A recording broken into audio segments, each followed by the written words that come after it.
Bonjour et bienvenue dans l'émission Présence protestante. Ce soir, nous reprenons l'interview avec l'invité de samedi dernier, M. Pierre Glardon. Nous y avions évoqué les bienfaits d'une démarche spirituelle et méditative. Pierre Glardon est pasteur, théologien et thérapeute. Il nous vient de Suisse.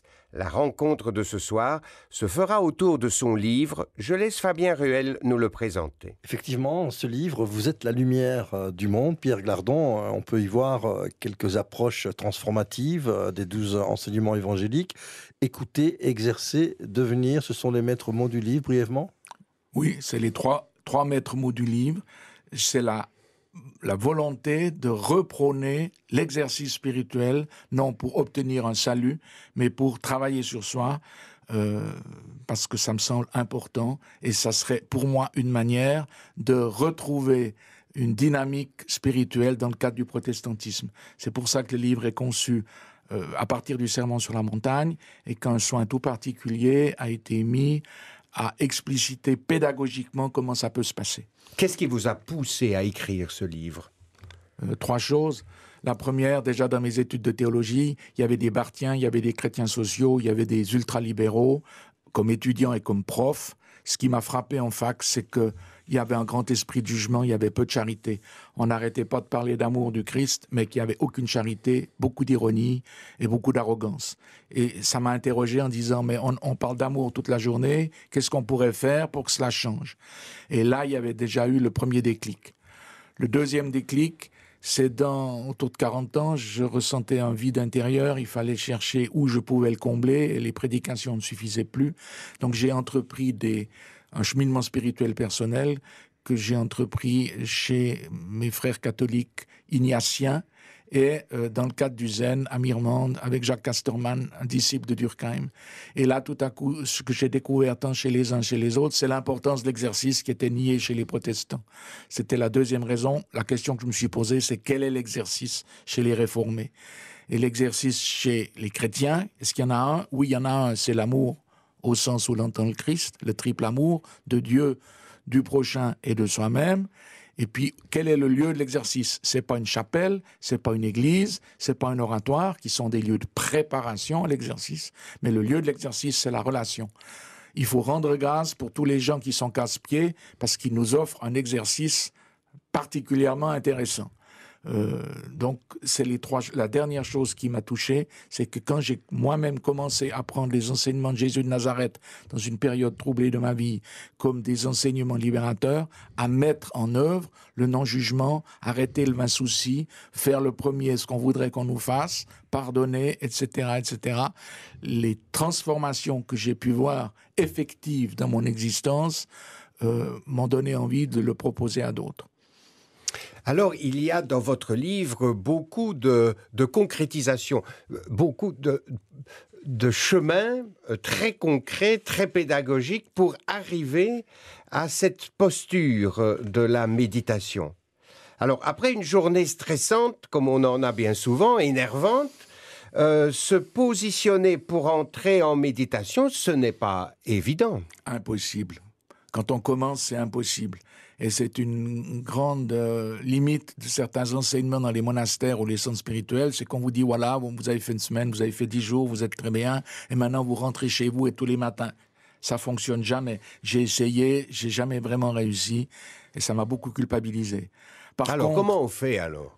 Je veux dire, vous regardez des émissions de télé, vous avez un polar une fois par semaine que vous adorez, je sais pas, NCIS ou Esprit criminel ou que sais-je encore, ou Les Invisibles. Eh bien là, vous réservez votre jeudi ou votre mercredi à 21h jusqu'à 22h30, c'est mon émission et je veux la regarder. Et je prétends que je peux aussi méditer 1h30 par semaine en fixant préalablement le temps et le lieu. Donc ça, d'abord c'est fixer. Oui, d'abord fixer un temps et un lieu et s'y tenir dans la régularité. Et l'expérience montre qu'un travail spirituel qui se joue une semaine après l'autre, 1h30, entre 1h et 1h30, dans ce travail, lire un enseignement, le méditer, clarifier les intentions de ce qu'on va mettre en place, face à qui, et ensuite relire, et on recommence la semaine suivante, et sur un mois, vous avez le même exercice, c'est possible. Et j'ai vu des gens qui m'ont dit, je sais pas, une femme m'a dit, encore pas longtemps, vous avez sauvé mon couple. Je dis, c'est pas moi, c'est l'évangile. Elle me dit, alors l'évangile a sauvé mon couple. Je m'étais plus rendu compte à quel point je pourrissais la vie de mon mari. C'est aussi valable d'hommes qui ont pris conscience que leur attitude à l'égard de leur épouse n'était pas évangélique, quoi qu'ils soient croyants, disait-il. Et il dit, le travail de l'exercice vis-à-vis de ma femme, puisque je me suis donné cet exercice sur 1 mois, a changé la dynamique, réellement. C'est ce que vous appelez construire sa maison intérieure. Oui. Et on n'en a jamais fini. J'arrive à l'âge que j'ai, c'est plutôt jeune.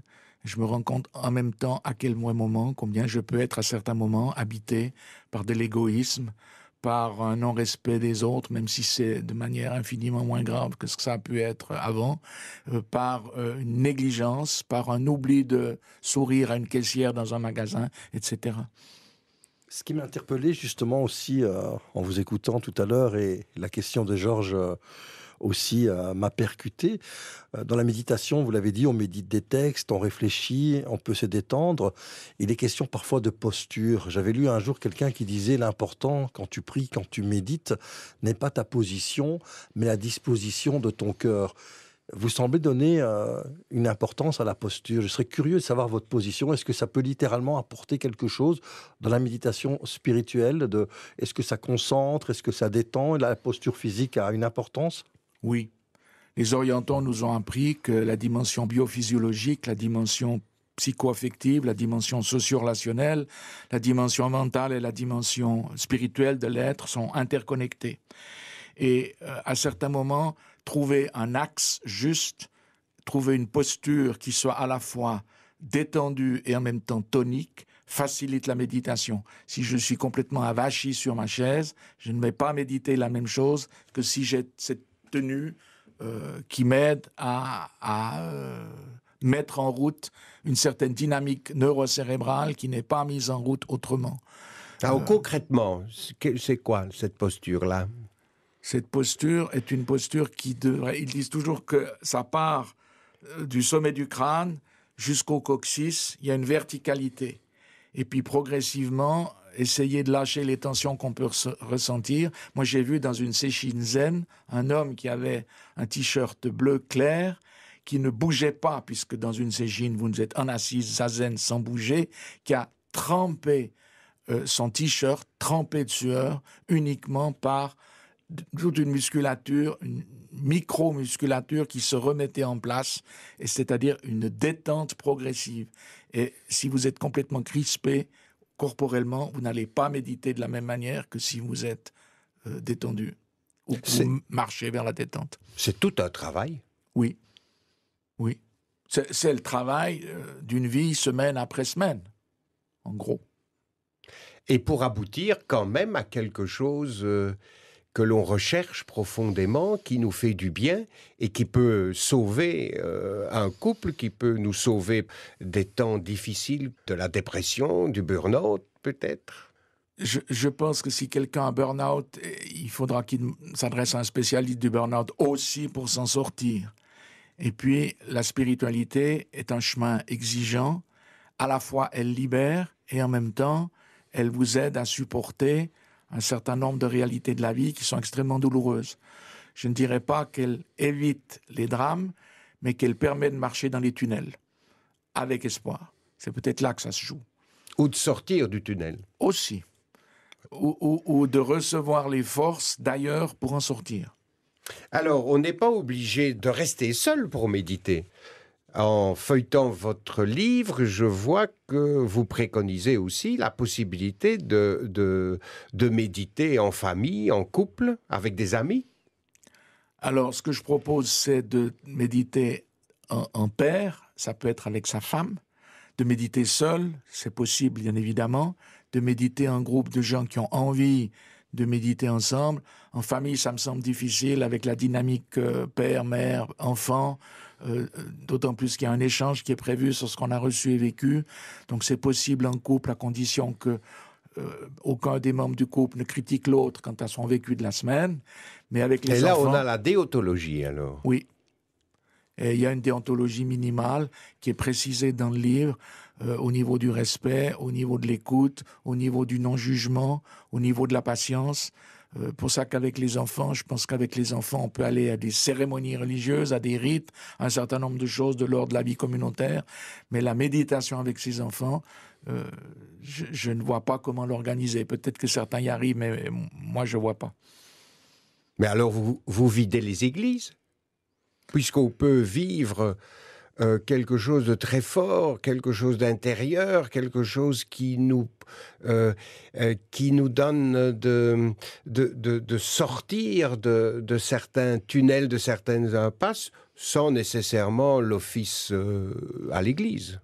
L'office à l'Église est de l'ordre de la louange et de la reconnaissance de l'existence de Dieu, affirmée de manière communautaire. C'est le cas de manière plus ou moins variable suivant les paroisses. Pour moi, ce que je propose est une complémentarité. Et puis, certaines personnes m'ont dit, suivant la paroisse d'où vous venez, ça nous permettait de ne pas décrocher complètement. Et sur le côté pratico-pratique, on a entendu beaucoup de choses ce soir. Par où commencer? Est-ce qu'on prend un psaume? Est-ce qu'on prend un écrivain, un poète, un autre extrait de la Bible, un article peut-être qu'on a lu sur telle ou telle thématique de la vie quotidienne? Par où peut-on commencer? Ou par où peut-on continuer? Si je prends les questions que les gens que j'ai en accompagnement m'ont adressées. Alors, ce que je propose aux gens qui viennent pour un accompagnement, c'est de commencer avec le Sermon sur la montagne, qui est le discours inaugural de Jésus. C'est reconnu comme des paroles très, très vraisemblablement originelles. Et là, c'est 12 enseignements qu'on peut transformer en actes, en consignes et en mise en œuvre. Ensuite, j'ai des gens qui ont continué avec l'évangile de Jean, avec la première lettre aux Thessaloniciens, qui est la première lettre chrétienne existante du point de vue historique, 50 après Jésus-Christ. Il y a des gens qui sont en accompagnement, livre du Nouveau Testament après livre du Nouveau Testament, depuis 15 ans maintenant. Donc une fois que la dynamique est prise avec le Sermon de la montagne et qu'on a acquis une certaine routine, dans le bon sens du terme, et une certaine pratique, on peut prendre d'autres livres, ce qui n'empêche pas la lecture de poètes et d'autres éléments des Écritures. Est-ce qu'on peut devenir accro à la méditation spirituelle telle que vous la décrivez? Accro au sens de addict, avec une addiction comme on peut l'être à l'alcool ou à certains psychotropes, je ne crois pas. Mais des gens me disent, j'ai pas pu méditer pendant une semaine ou deux, on était en vacances, on était absent en hôtel, etc. Ça me manque. Où je remarque que, et moi je le remarque aussi si ça m'arrive également, qu'après 15 jours, il y a une acuité qui est perdue, une présence, un état de présence, une capacité d'attention qui est diminuée. Tomber 7 fois se relever 8. Merci, Monsieur Pierre Glardon, de nous avoir mis l'eau à la bouche sur les bienfaits de la méditation, notamment à travers votre livre qui nous introduit avec pédagogie et des conseils très concrets au cœur de la pratique de cette méditation. Je rappelle le titre de votre livre, « Vous êtes la lumière du monde, approche transformative de 12 enseignements évangéliques. Écoutez, exercez, devenir » aux éditions Ouverture. Le plus simple est de s'adresser aux éditions Olivetan à Lyon, qui distribuent ce livre en France et en Belgique. C'est ici que se referme notre émission de ce soir, que vous pouvez réécouter sur Ovio et sur notre site www.aprt.be. Belle soirée sur la première et à samedi prochain. Je connais des bateaux qui restent dans le port, de peur que les courants les entraînent trop fort. Je connais des bateaux qui rouillent dans le port, à ne jamais risquer une voile au dehors. Je connais des bateaux qui oublient de partir, ils ont peur de la mer à force de vieillir, et les vagues jamais ne les ont séparés. Leur voyage est fini avant de commencer. Je connais des bateaux tellement enchaînés qu'ils en ont désappris comment se regarder. Je connais des bateaux qui restent à clapoter pour être vraiment sûrs de ne pas vérité. Je connais des bateaux qui s'en vont deux par deux, affronter le gros temps quand l'orage est sur eux. Je connais des bateaux qui s'égratignent un peu sur les routes océanes où les mène leur jeu. Je connais des bateaux qui n'ont jamais fini de s'épouser encore chaque jour de leur vie, et qui ne craignent pas parfois de s'éloigner l'un de l'autre un moment pour mieux se retrouver. Je connais des bateaux qui reviennent